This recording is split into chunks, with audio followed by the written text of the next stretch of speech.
तो सबसे पहले स्टेप में तो कार्बोक्सिलिक एसिड में डबल बॉन्ड ब्रेक किया, सॉरी एल्कीन में, फिर दोनों कार्बन के ऊपर डबल बॉन्ड ऑक्सीजन अटैच किया, लेकिन यहाँ पे एल्डिहाइड का फॉर्मेशन हो रहा है। अगर एल्डिहाइड हो रहा है तो फिर H वाले पार्ट को OH में कन्वर्ट कर दिया, सो दोनों साइड से कार्बोक्सिलिक एसिड का फॉर्मेशन हो जाएगा। ये पहला मेथड था। अगर अल्काइन दे रखा तो अल्काइन में तो सीधा ट्रिपल बॉन्ड ब्रेक किया, डबल बॉन्ड की जगह डबल बॉन्ड ऑक्सीजन लगा, और उसके अलावा जो तीसरा बॉन्ड ब्रेक हुआ उसके जगह पे एक एक OH ग्रुप लगा दिया। अगर ओजोलिसिस कराते हैं ऑक्सीडेटिव तो इस केस में फिर से डबल बॉन्ड बनेगा, लेकिन कार्बोक्सिलिक एसिड तक प्रोडक्ट बन जाएगा। अगर अल्काइन का ऑक्सीडेटिव ओजोलिसिस कराते हैं तभी भी सेम केस आएगा।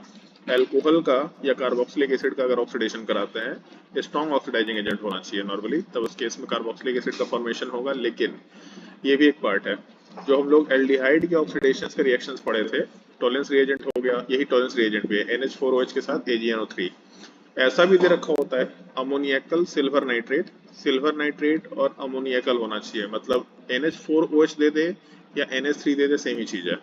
NH3 प्लस AgNO3, या फिर इसका कॉम्प्लेक्स वाला जो स्ट्रक्चर था वैसा भी दे रखा होता है। फेलिंग सॉल्यूशन दे रखा हो या बेनेडिक्ट सॉल्यूशन दे रखा हो, सिफ्ट रिएजेंट दे रखा हो, सारे केसेस में हम लोग के एल्डिहाइड वाले पार्ट को ऑक्सीडाइज करके हम लोग कार्बोक्सिलेट आयन में कन्वर्ट करते हैं। कार्बोक्सिलिक एसिड नहीं, कार्बोक्सिलेट आयन का फॉर्मेशन होगा।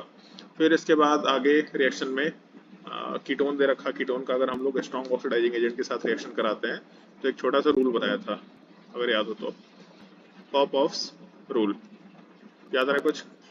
जो कीटोन वाला ग्रुप है ये हमेशा छोटे वाले कार्बन चेन के साथ चला जाएगा, मतलब बॉन्ड को यहाँ से ब्रेक करेंगे, कार्बोक्सिलिक एसिड का फॉर्मेशन होगा, और दूसरे साइड से भी कार्बोक्सिलिक एसिड का फॉर्मेशन होगा। तो इस चीज को हम लोग यूज कर सकते हैं, ऑल्दो बहुत ही मतलब ड्रास्टिक कंडीशन चाहिए इसके लिए, हीटिंग स्ट्रॉन्ग चाहिए, तो इसको प्रेफरेबली यूज नहीं करना चाहिए। ग्रिग्नार्ड रिएजेंट का CO2 के साथ रिएक्शन, ये हम लोग 16वीं बार बता रहे हैं। जब भी कोई एटम अपने से ज्यादा इलेक्ट्रोनेगेटिव एटम से पाई बॉन्ड से अटैच्ड है, सो R माइनस वाला पार्ट इलेक्ट्रॉन कोऑर्डिनेट करेगा, सो R के साथ C double bond O minus का फॉर्मेशन, फिर उसमें एसिडिफिकेशन करा के कार्बोक्सिलिक एसिड बना सकते हैं। हाइड्रोलिसिस हम लोग डिस्कशन कर चुके मल्टीपल टाइम, साइनाइड का हाइड्रोलिसिस कराएंगे तो 3 कार्बन नाइट्रोजन बॉन्ड ब्रेक हुआ, 3 OH ग्रुप अटैच हो जाएगा। अगर असाइल हैलाइड का हाइड्रोलिसिस कराएंगे तो X हटेगा, यहाँ पे OH आएगा, SNA रिएक्शन हो सकता है। अगर हम लोग एनहाइड्राइड का हाइड्रोलिसिस कराएंगे तो कार्बन के ऊपर OH का एडिशन होगा, बॉन्ड को ब्रेक करके ऑक्सीजन पे H का एडिशन करा सकते हैं। ये सब तो बहुत बेसिक मेथड्स था जो हम लोग को मालूम होना चाहिए, बट उसके बाद थोड़े नए नए मेथड शुरू होते हैं। जैसे एक है आर्ट ईस्टर रिएक्शन, इसको हम लोग नेम्ड रिएक्शन में भी रख सकते हैं, लेकिन मेरा सजेशन होगा इसको अलग से रखो, like preparation of aldehyde ketone, sorry preparation of carboxylic acid के मेथड में रखो तो ज़्यादा बेटर है।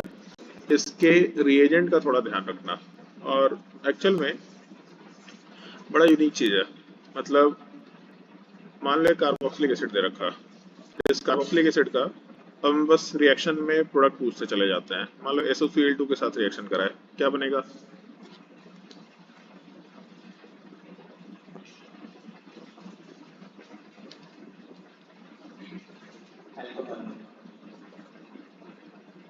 सोच समझ के जवाब दो। अगर कार्बोक्सिलिक एसिड का रिएक्शन SOCl2 के साथ कराएंगे तब तो क्या बनेगा?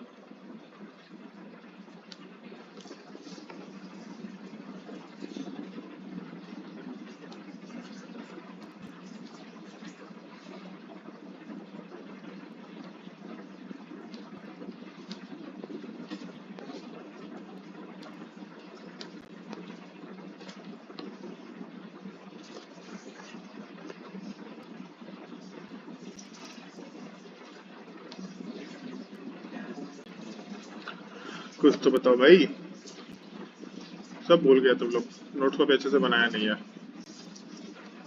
यहाँ का OH वाला पार्ट हटेगा और वहाँ पे Cl अटैच होगा, इसलिए बोल रहा है क्वेश्चन सॉल्व करो। तुम लोग क्वेश्चन कम सॉल्व कर रहा है, ये सब रिएजेंट भूल जा रहा है।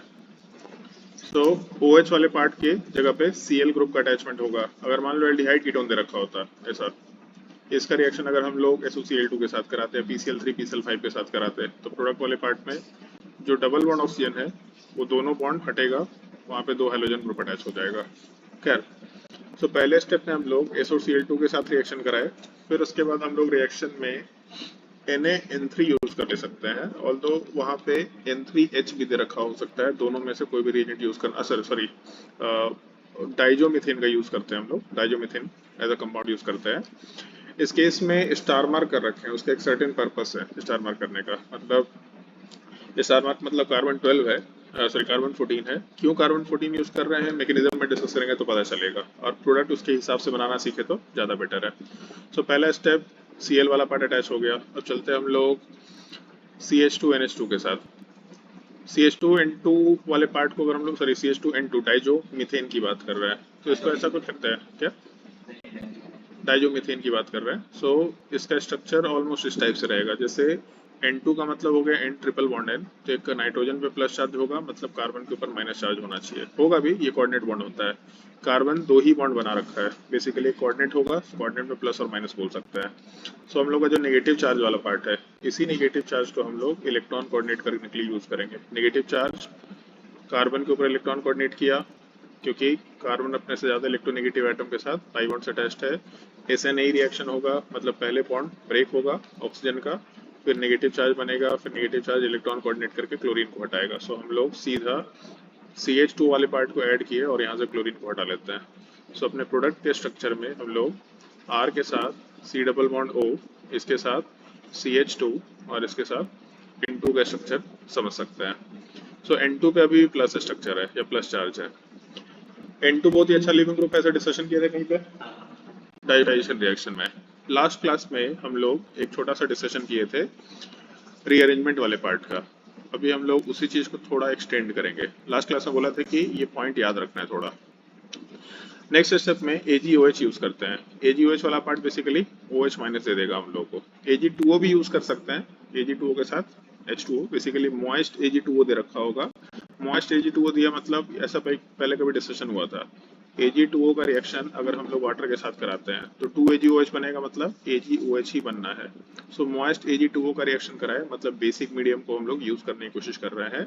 सो यहाँ जो कार्बन है, इस कार्बन के ऊपर जो हाइड्रोजन है ये थोड़ा एसिडिक नेचर का है, क्योंकि H+ हटने से माइनस चार्ज जो बनेगा ये दोनों जगह रेजोनेंस में जा सकता है। सो फिर एसिड बेस रिएक्शन होगा, H+ को हटाएंगे। जब H+ को हटाएंगे तो हम लोग के प्रोडक्ट वाले पार्ट में आराम से R के साथ C डबल बॉन्ड O, इसके साथ CH और इसके साथ N2+ का फॉर्मेशन कंसिडर कर सकते हैं, और यहाँ पे माइनस चार्ज आएगा। और एक चीज ऑब्जर्व कर लेना, जैसे ये जो कार्बन वाला पार्ट था इसको हम लोग कार्बन 14 लेके चल रहे थे, मतलब CH2 वाले पार्ट में स्टार मार्क था, कार्बन 14 लेके चल रहे थे। सो कार्बन 14 को हम लोग हाईलाइट करके रखते हैं, यहाँ कार्बन 14 है, यहाँ कार्बन 14 है, ऐसा हाईलाइट करके रखे हैं।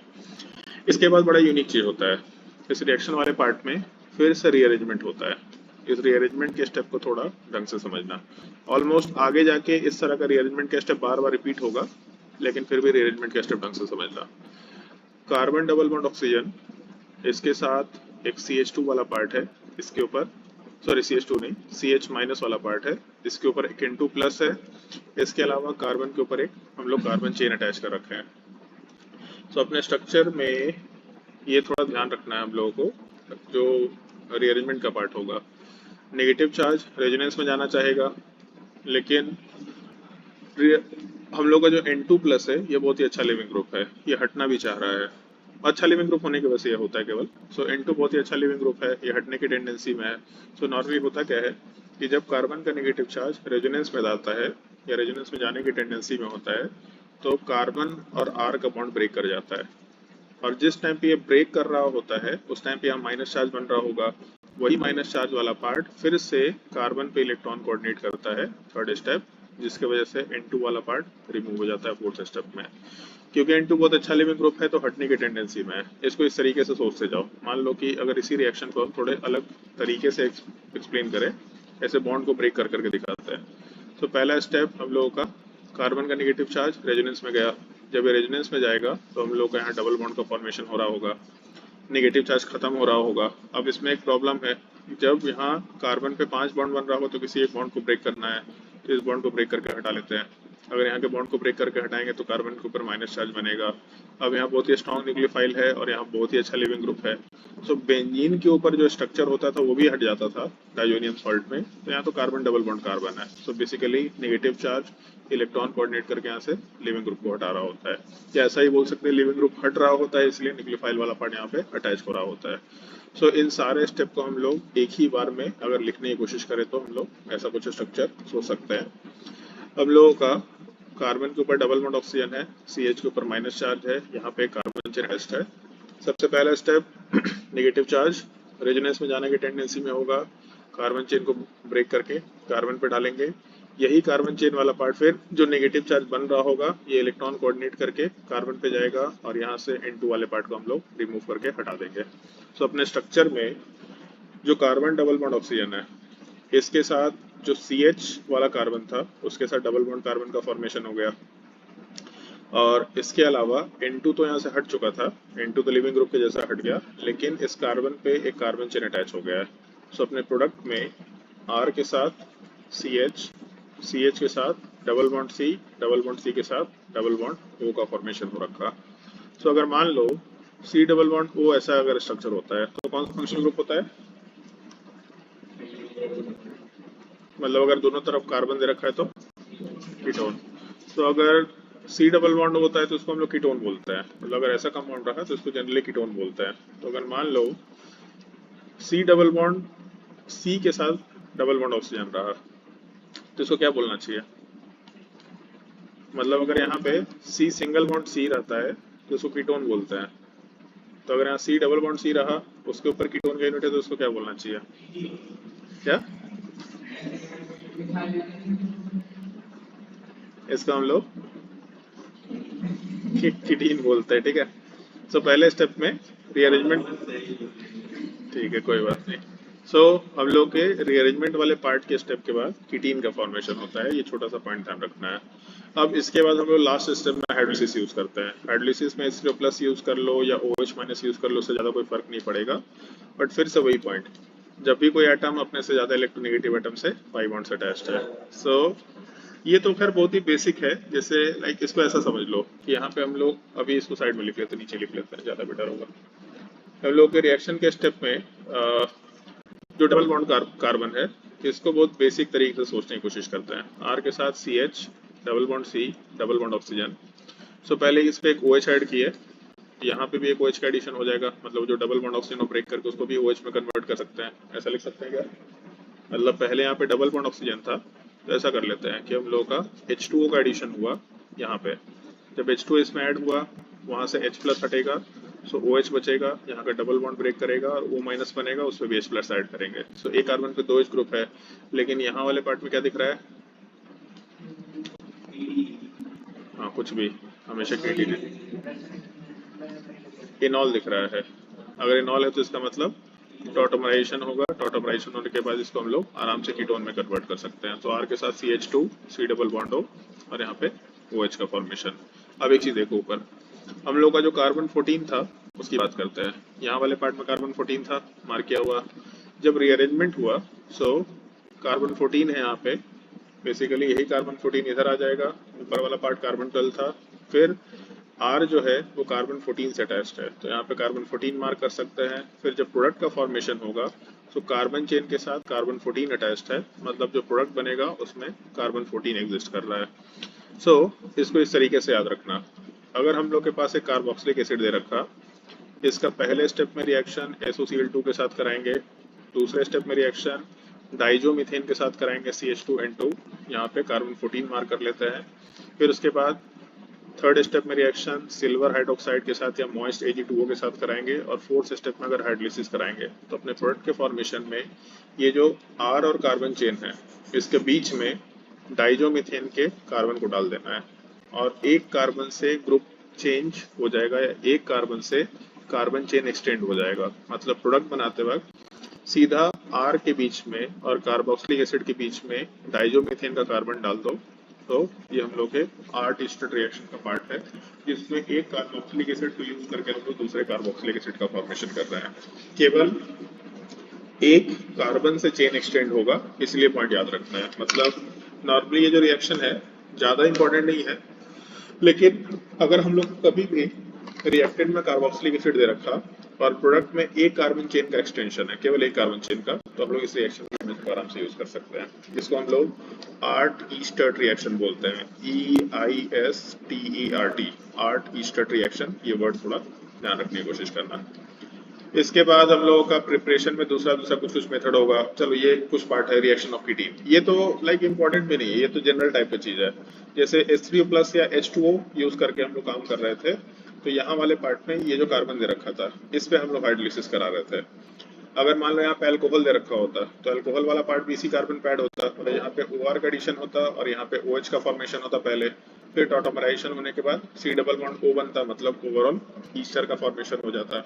अगर अमोनिया यूज कर रहे हैं सो R के साथ C डबल बॉन्ड O, पहले इस पे NH2 का एडिशन होता और जो डबल बॉन्ड ऑक्सीजन है ये OH में कन्वर्ट होता, फिर यहाँ पे टॉटोमराइजेशन करा लो तो R के साथ C के साथ C डबल बॉन्ड हो NH2, मतलब अमाइड का फॉर्मेशन हो जाता। तो ये प्रोडक्ट बनाना तो बहुत बेसिक है, लाइक इसको एज अ रिएक्शन ऑफ कीटीन देखना, कीटीन के जैसा देख लो, लेकिन अगर इसको हम लोग अलग अलग रिएजेंट के फॉर्मेट में याद भी रख रहे हैं तो जो जनरल केस उसी तरीके से याद रख सकते हैं।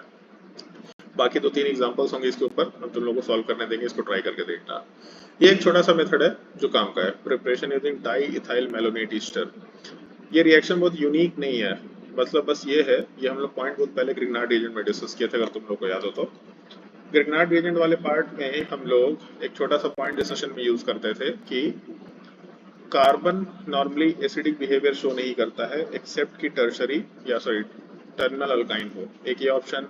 दूसरा, कार्बन एसिड में एक ये ऑप्शन आता है जहाँ पे अगर नेगेटिव चार्ज हम लोग बनाएंगे H हटाने के बाद तो नेगेटिव चार्ज वाला पार्ट एरोमेटिक कंपाउंड बनेगा, या अगर किसी एक कार्बन से 2 माइनस F ग्रुप अटैच्ड हो तब भी इस केस में हम लोगों का कार्बन वाला पार्ट एसिडिक होता है और इस कार्बन को हम लोग एक्टिव मिथाइलिन ग्रुप बोलते हैं। ये वर्ड बहुत पहले बताया था जब हम लोग ग्रिग्नार्ड रिएजेंट का डिस्कशन किए थे। सो नॉर्मली अगर मान लो हम लोगों का CH2 के साथ C double bond O C2H5 दे रखा, तो इसको हम लोग इथाइल एसिड बोल सकते हैं, इथाइल ईस्टर बोल सकते हैं। कार्बन चेन में जो भी है वो एक अलग डिस्कशन है, बट अभी जैसे इसका जब नाम डालेंगे तो अल्काइल एल्केनोएट होता है, अल्काइल वाला पार्ट में आप इथाइल आ गया। अगर मान लो ऐसा ही दूसरा यूनिट यूज कर ले C डबल बॉन्ड O के साथ O C2H5, तो इस चीज को हम लोग डाई इथाइल बोल सकते हैं, ऊपर भी इथाइल है नीचे भी इथाइल है। और अगर मान लो ये कंपाउंड है कार्बन के साथ COH, तो इसका नाम क्या होगा? नहीं,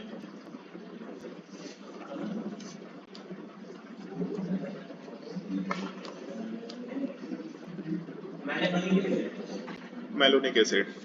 सो मैलोनिक एसिड से ही ये ईस्टर का फॉर्मेशन हो रखा है, इसीलिए इसको हम लोग डाई इथाइल मैलोनेट ईस्टर बोलते हैं। मतलब नाम में डाई इथाइल तो C2H5 की तरफ से आ गया, लेकिन मैलोनिक एसिड का ईस्टर था इसलिए हम लोग इसको मैलोनेट ईस्टर बोला करते हैं। एक ही कार्बन से 2 माइनस M ग्रुप अटैच्ड है, मतलब एक्टिव मिथाइलिन ग्रुप अपने पास। अगर एक्टिव मिथाइलिन ग्रुप है तो किसी भी बेस के प्रेजेंट में आराम से यहाँ से H+ हटा सकते हैं। कोई बेस वाला पार्ट आएगा तो यहाँ के H+ के साथ रिएक्शन करके H+ को हटाएगा, माइनस चार्ज बनेगा। चलो बना लेते हैं। तो मान लो हम लोग ऐसा करते हैं, किसी एक रिएजेंट का पार्ट दे रखा, कोई भी रिएजेंट दे रखा, उसे कोई फर्क नहीं पड़ रहा, नॉर्मली RX ले सकते हैं। CH2 के साथ COO C2H5 और एक और COO C2H5 ले सकते हैं। अगर इसका रिएक्शन हम लोग किसी बेस के साथ कराएं, नॉर्मली बल्कियर बेस होना चाहिए बट कोई भी बेस चलेगा, तो यहाँ से जो H+ वाला पार्ट है ये H+ वाला पार्ट हटेगा। जब H+ हटेगा तो प्रोडक्ट वाले पार्ट में RX के साथ अभी कोई रिएक्शन हुआ नहीं था, बट CH पे एक माइनस चार्ज और इसके अलावा COO C2H5 और नीचे भी COO C2H5 लिखा जा सकता है। ये सबसे पहला स्टेप था। इसके बाद क्या होगा? इसके बाद नेगेटिव चार्ज वाला पार्ट आराम से RX के ऊपर रिएक्शन करके X को हटाएगा। ये हम लोग का SN2 रिएक्शन हो गया। अगर SN2 रिएक्शन होगा तो R के साथ CH और CH के साथ COO C2H5, नीचे एक और भी COO C2H5 कंसिडर कर सकते हैं।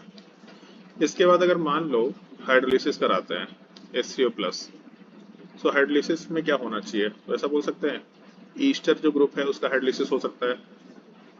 अगर ईस्टर का हाइड्रोलिसिस होगा तो प्रोडक्ट क्या बनेगा? तो COO C2H5 है। अगर इसका हाइड्रोलिसिस कराएंगे तो क्या होगा? कार्बन ऑक्सीजन का बॉन्ड ब्रेक होगा, कार्बन के ऊपर OH और ऑक्सीजन के ऊपर H। सो बेसिकली हम लोग अगर हाइड्रोलिसिस कराते हैं तो ऊपर में भी C2H5 हटेगा, नीचे वाले का भी C2H5 हटेगा और वहाँ पे कार्बोक्सिलिक एसिड का फॉर्मेशन होगा। सो अपने प्रोडक्ट वाले पार्ट में R के साथ कार्बन, इसके ऊपर एक COH ग्रुप और एक और COH ग्रुप का फॉर्मेशन होगा, और इसके साथ साथ हम लोग 2 टाइम्स C2H5OH बना सकते हैं। और इसके बाद लास्ट स्टेप में हम लोग हीटिंग यूज करते हैं, मतलब इसके बाद के स्टेप में हीटिंग यूज कर लिया जाता है। अगर हीटिंग यूज करेंगे तब क्या होगा, कुछ याद है किसी को? लास्ट क्लास में बताया था, क्या हो जाएगा?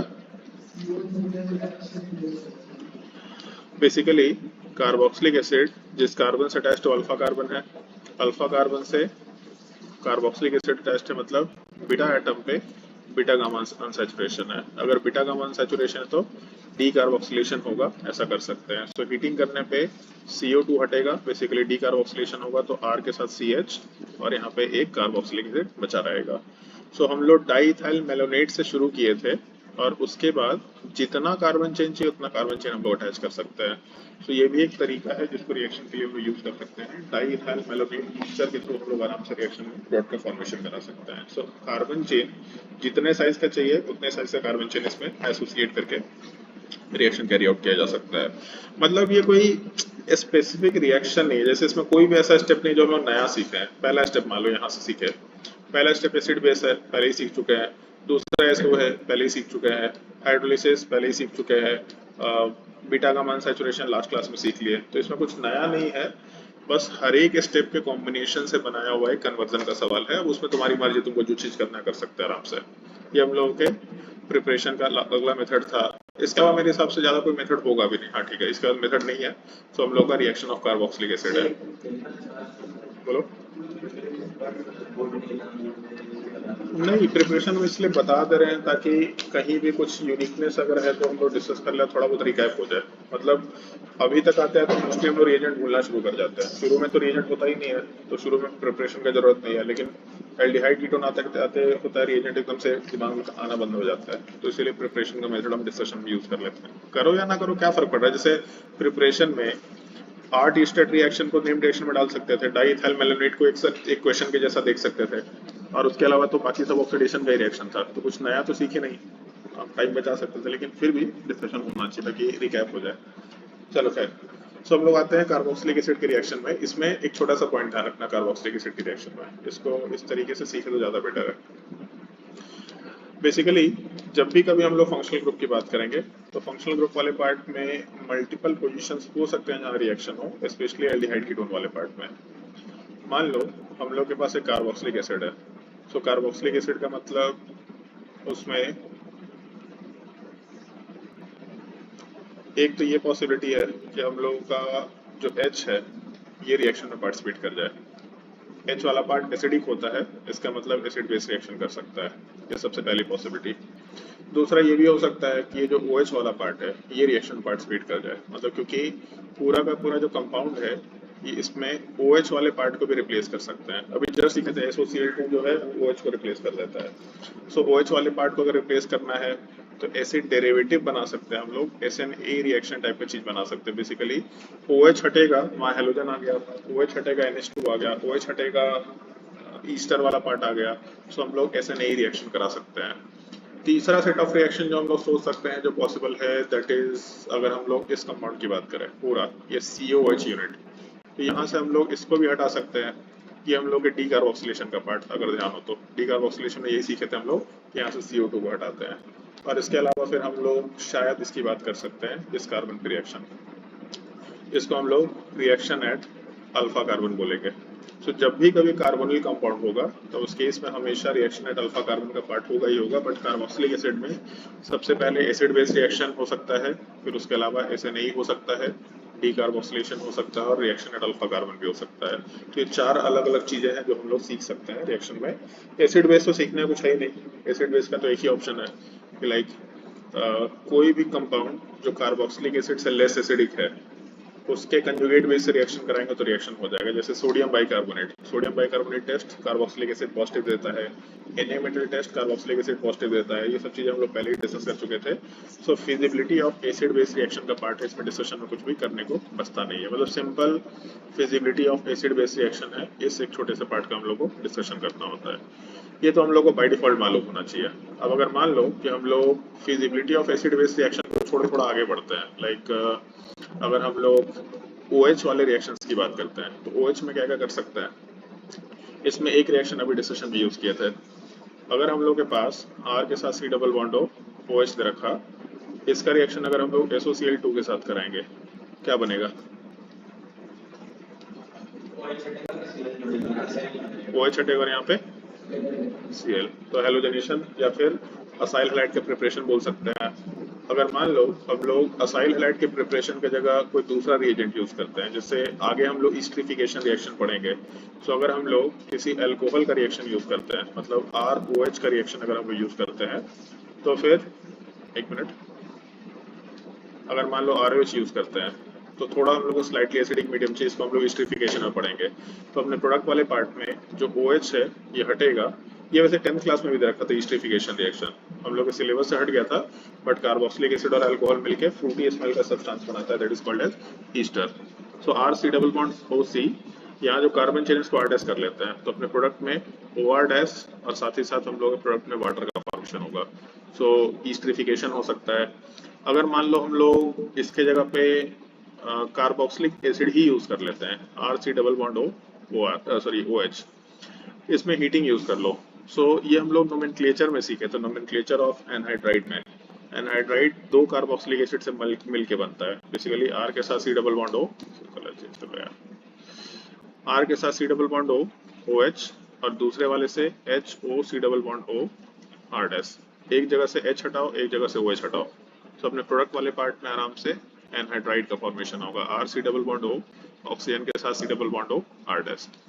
अब एक चीज है, हम लोग एनहाइड्राइड बनाने के लिए क्या कर रहे हैं, ओवरऑल क्या रिमूवल कर रहे हैं, वाटर हटा रहे हैं। वाटर के रिमूवल को हम लोग डिहाइड्रेशन बोल सकते हैं क्या? अगर डिहाइड्रेशन बोल सकते हैं, इसका सिंपल सा मतलब है, अगर हम लोग कोई डिहाइड्रेटिंग एजेंट यूज कर ले तो ज्यादा सुटेबल होगा, मतलब हीटिंग से भी काम हो जाएगा, लेकिन ज्यादा बेटर होगा कि हम लोग यहाँ पे कोई डिहाइड्रेटिंग एजेंट यूज करें। कुछ नाम याद है किसी को, और कोई नाम?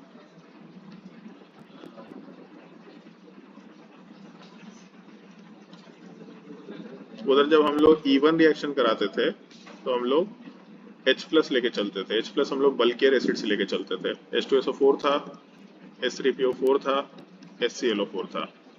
ये तो इवन मैकेनिज्म था, लेकिन डिहाइड्रेशन कराने का E2 एलिमिनेशन का भी तरीका पता था।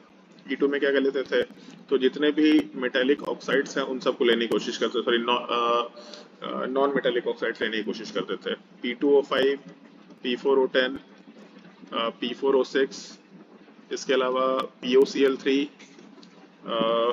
B2S6, N2O5, इस तरह के जितने भी रिएजेंट्स हैं, शायद N2O4 भी ले सकते थे, ये सभी हम लोग रिएजेंट, थोरियम ऑक्साइड लेके चलते थे, Al2O3 लेकर के चलते थे, Al2O3 हो गया, थोरियम ऑक्साइड हो गया, ये सब सारे रिएजेंट्स यूज कर सकते थे, लेकिन ये सब E2 एलिमिनेशन कराता था। ऑल्दो यहाँ E1 E2 का कोई सेंस नहीं है, यहाँ पे जो भी रिएक्शन होगा वो डिहाइड्रेशन SNA के थ्रू होने की कोशिश करेगा। सो E1 E2 से मतलब नहीं है, लेकिन ये सब जो रिएजेंट्स हैं, इन सारे रिएजेंट्स के साथ साथ हम लोग अगर हीटिंग यूज करेंगे तो हम लोग का डिहाइड्रेशन रिएक्शन होगा। सो अगर हम लोग एक कार्बोक्सिलिक एसिड का रिएक्शन किसी डिहाइड्रेटिंग एजेंट के साथ कराएंगे तो हम लोग को एनहाइड्राइड का प्रिपरेशन मिल जाएगा, ये भी एक तरीका हो सकता है। इसके अलावा एक छोटा सा रिएक्शन है जो हम लोग को मालूम होना चाहिए, अगर एक कार्बोक्सिलिक एसिड का रिएक्शन हम लोग NH3 के साथ कराएंगे, तो पहले तो एसिड बेस रिएक्शन होगा।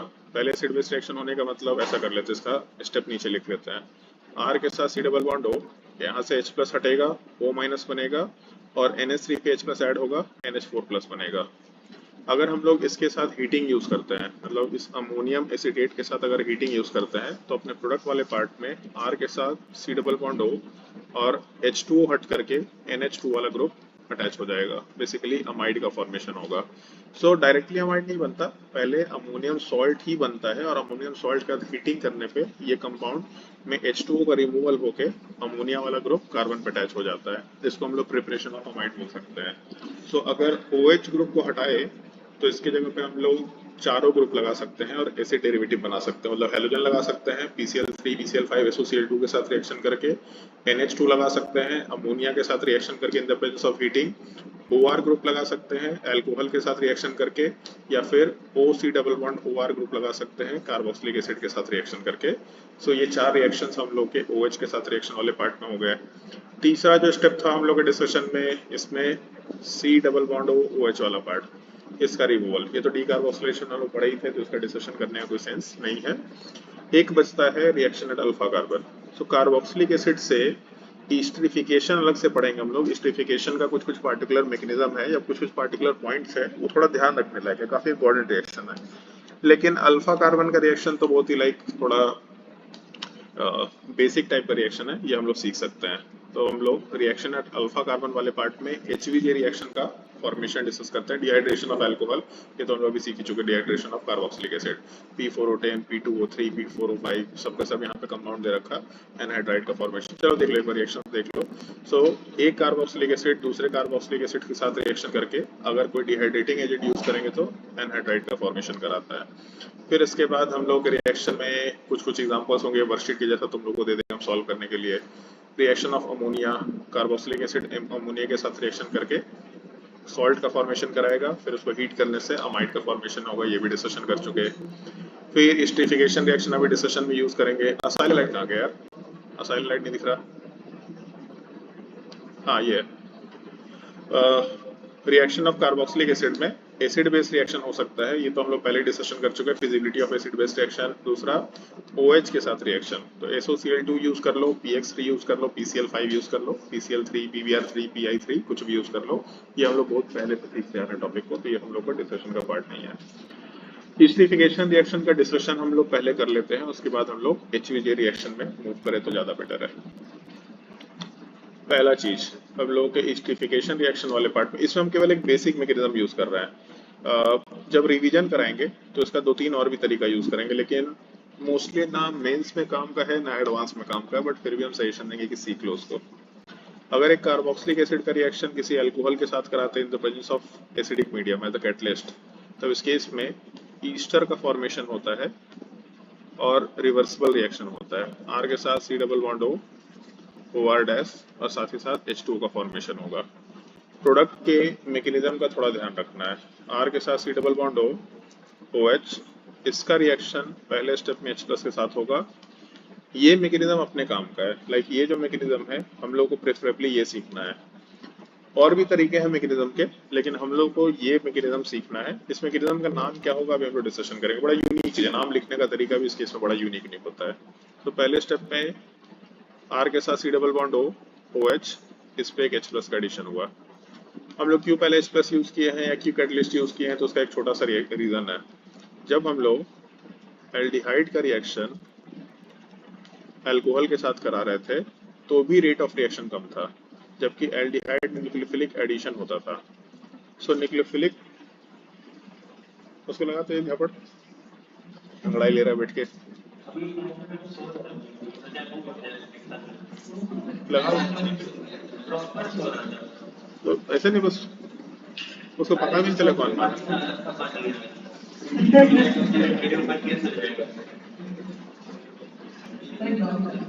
अभिजीत सर को पता चला कि कपारी है, उसको पता भी नहीं कपारी का मतलब क्या है।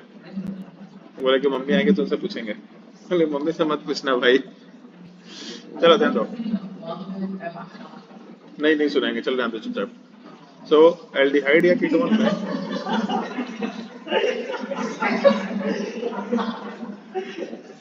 एल्डिहाइड या कीटोन वाले पार्ट में न्यूक्लियोफिलिक एडिशन, अरे चुप चुप चुप, ध्यान दो। एल्डिहाइड या कीटोन वाले पार्ट में न्यूक्लियोफिलिक एडिशन हो सकता है और न्यूक्लियोफिलिक एडिशन का रेट ज्यादा होता है as compared to SNA। So aldehyde ketone में जब रिएक्शन हो रहा था तब भी हम लोगों को H+ चाहिए था, क्योंकि न्यूट्रल न्यूक्लियोफाइल उतना स्ट्रांग नहीं था। तो अगर हम लोग कार्बोक्सिलिक एसिड की बात करें तो इसमें तो रेजोनेंस हो रहा है, उसमें भी मेसोमेरिक इफेक्ट वाला। सो रेजोनेंस होने से इसका रिएक्टिविटी एल्डिहाइड कीटोन से तो कम होएगा ही होगा, इसका मतलब बिना कैटलिस्ट के काम नहीं हो सकता। तो इसलिए हम लोग कैटलिस्ट यूज करके रिएक्टिविटी थोड़ा बढ़ाने की कोशिश करते हैं। रीजन मालूम रखना कि ऐसा क्यों कैटलिस्ट यूज कर रहे हैं। कैटलिस्ट का पर्पस तो एक ही है, बट क्यों यहाँ पे कैटलिस्ट यूज कर रहे हैं मालूम होना चाहिए। सो पहले स्टेप में H+ का एडिशन हुआ, जो भी इंटरमीडिएट बना अब उसमें हम लोग अल्कोहल का एडिशन करा रहे हैं। सो ऑक्सीजन अपना लोन पेयर कार्बन पे कोऑर्डिनेट करेगा और पहले से डबल बॉन्ड ब्रेक होकर न्यूट्रलाइज हो सकता है, तो सीधा प्रोडक्ट सोच लेते हैं। R के साथ कार्बन के ऊपर OH, एक और OH, और उसके अलावा नीचे ऑक्सीजन के साथ R- प्रेजेंट है और ऑक्सीजन पे एक हाइड्रोजन प्रेजेंट है, एक प्लस चार्ज आएगा।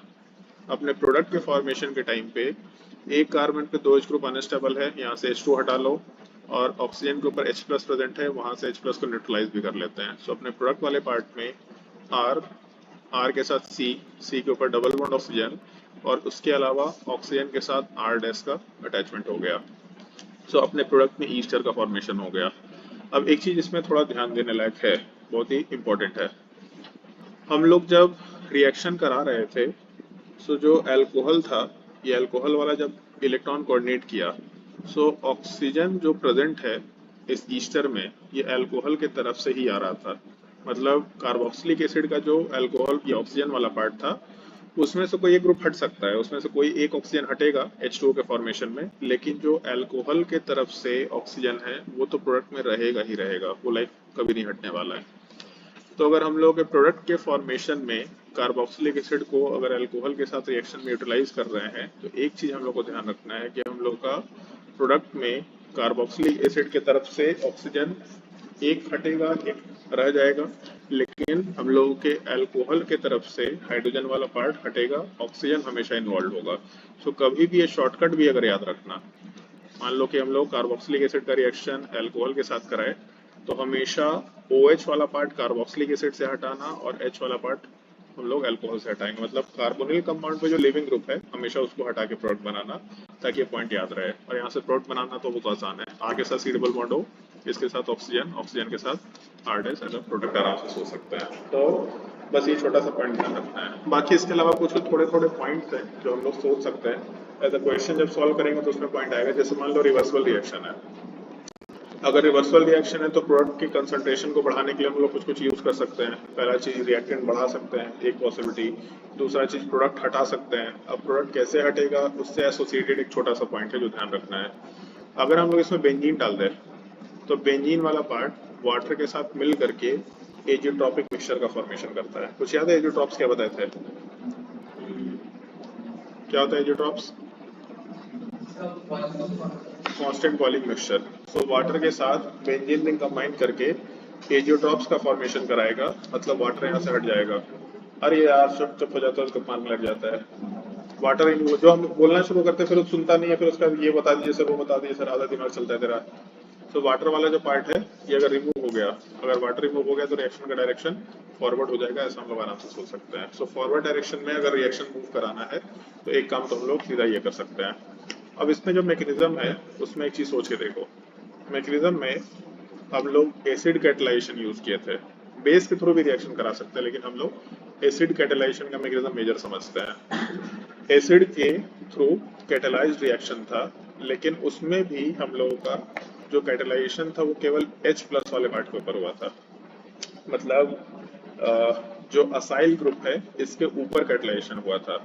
सो हम लोग इसके कुछ नाम दे सकते हैं, नाम को हम एक्सप्लेन करते हैं। 3-4 तरह का नाम होगा। ये AAC2 टाइप, जो ये 2 है ये बाइमोलिकुलर रिएक्शन है। ये बाइमोलिकुलर रिएक्शन होगा कब, तो इसको ऐसा समझना, जैसे A वाला पार्ट एसिड है, acid catalysed acyl carbon oxygen bond cleavage.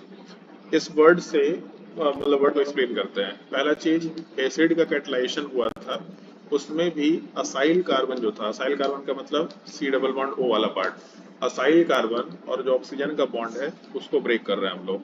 सो इस पूरे स्ट्रक्चर वाले पार्ट में एसिड कैटेलाइज्ड असाइल कार्बन, और इसके जगह पे हो सकता है अल्काइल कार्बन हो, मतलब ये भी एक ऑप्शन हो सकता है, नीचे दिख रहा होगा यहाँ पे L, जिसको हम लोग अल्काइल कार्बन बोल सकते हैं। अगर असाइल बोलेगा तो यहाँ पे C लिखा हुआ रहेगा, तो acid catalysed acyl carbon oxygen के बॉन्ड को ब्रेक कर रहा है, मतलब C डबल बॉन्ड O के साथ जो ऑक्सीजन वाला ग्रुप है इस बॉन्ड को ब्रेक कर रहा है।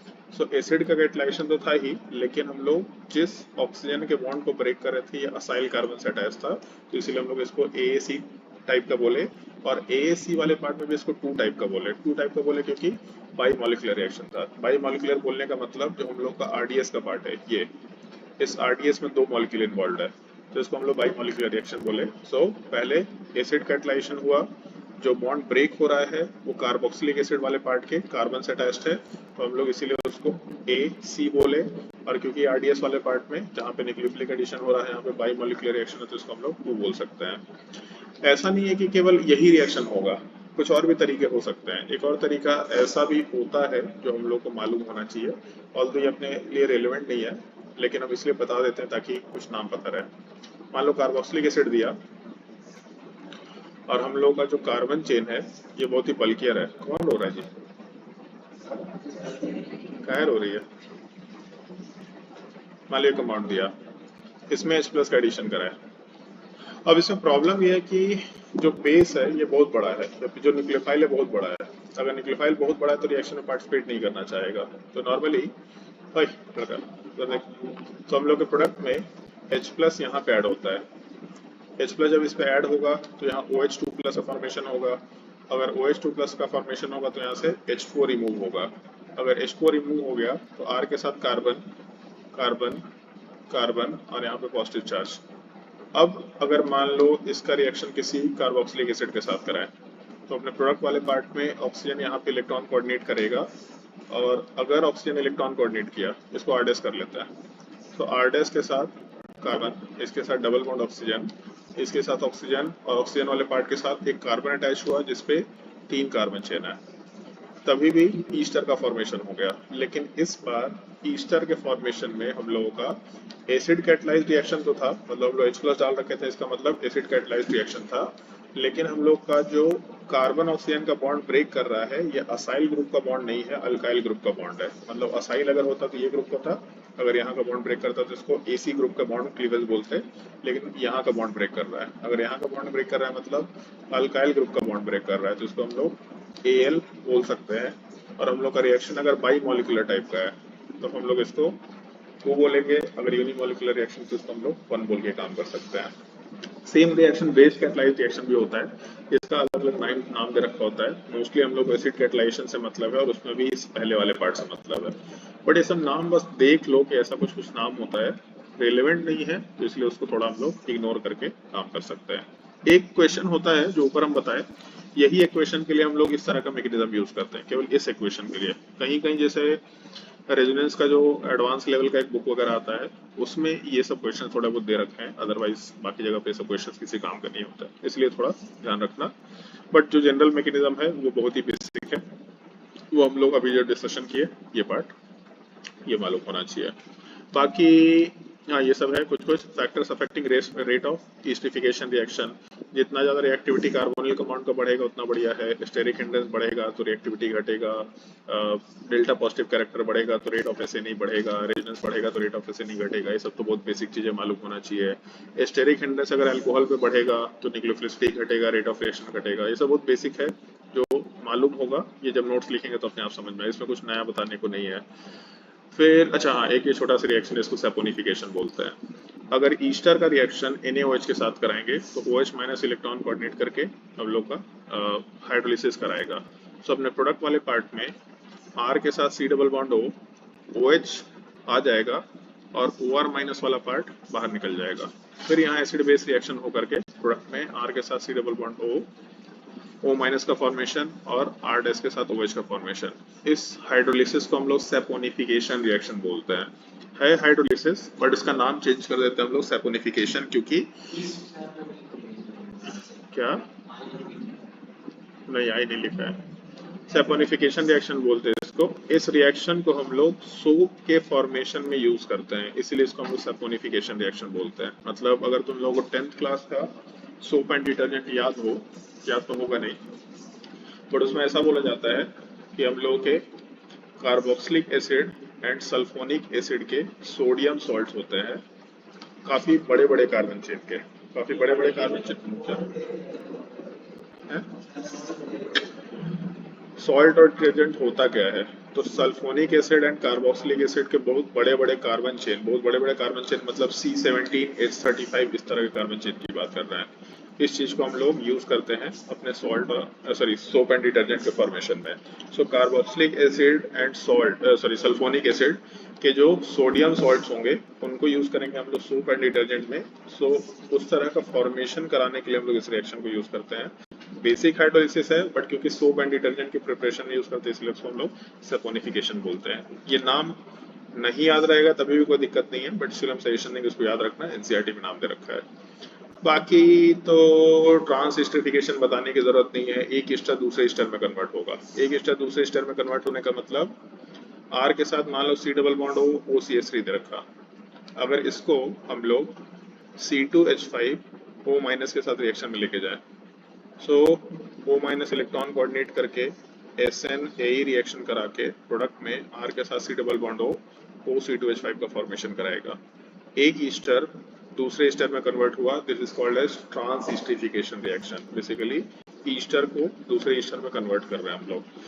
एक ही छोटा सा पॉइंट है, जो शुरू में ईस्टर के ऊपर बेस वाला पार्ट था CH3O माइनस, और बाद में जो ईस्टर के ऊपर बेस वाला पार्ट आया, इन दोनों का बेसिक स्ट्रेंथ बस कंपैरिजन करने आना चाहिए, मतलब feasibility of acid base reaction का पार्ट है। शुरू में हम लोगों का C2H5O माइनस बेस है, बाद में प्रोडक्ट में CH3O माइनस आया। इन दोनों में ज्यादा स्ट्रॉन्गर बेस कौन सा है?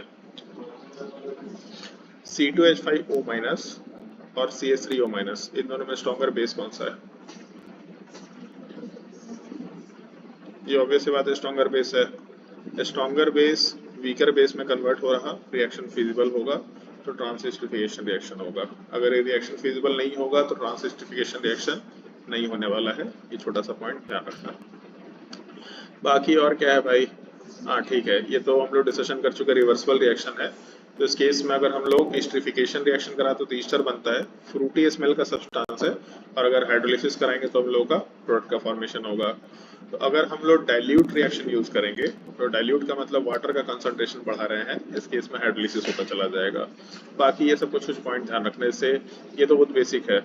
अगर कंसंट्रेशन ऑफ एसिड और अल्कोहल बढ़ाएंगे तो रिएक्शन का रेट बढ़ेगा, वो ऑब्वियस सी बात है। अगर रिएक्टेंट बढ़ाएंगे तो प्रोडक्ट बढ़ेगा। इंडोथर्मिक पॉइंट ध्यान रखना, हाँ ये एक छोटा सा पॉइंट है जो थोड़ा ध्यान रखने लायक होता है। इंडोथर्मिक रिएक्शन है, अगर इंडोथर्मिक रिएक्शन है मतलब टेम्परेचर बढ़ाने से प्रोडक्ट का फॉर्मेशन ज्यादा फिजिबल होगा। ये पॉइंट डिस्कशन कर चुके हैं हम लोग। बेंजीन को अगर डालेंगे तो H2O के साथ मिलकर के एजियोट्रॉप का फॉर्मेशन करेगा। अगर प्रोडक्ट रिमूव हो गया तो रिएक्शन फॉरवर्ड डायरेक्शन में मूव करेगा, मतलब ईस्टरिफिकेशन या ईस्टर का फॉर्मेशन बढ़ जाएगा। ये 2-3 पॉइंट्स है जो हम लोग को थोड़ा ध्यान रखना है। बाकी कुछ क्वेश्चन सॉल्विंग है जो मालूम होना चाहिए, और इसके अलावा एक HBJ रिएक्शन है जो हम लोग डिस्कशन का पार्ट यूज करेंगे। HBJ रिएक्शन हम नेम रिएक्शन में बता देंगे। ज्यादा हो गया क्या?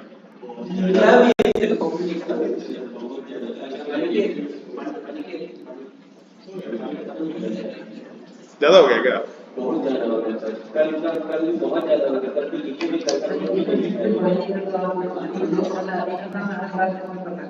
क्या क्या?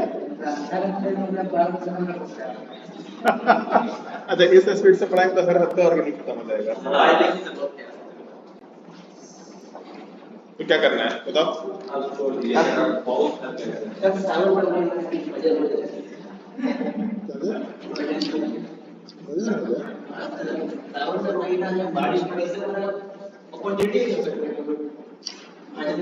बाल मुड़ा दे तुम्हारा।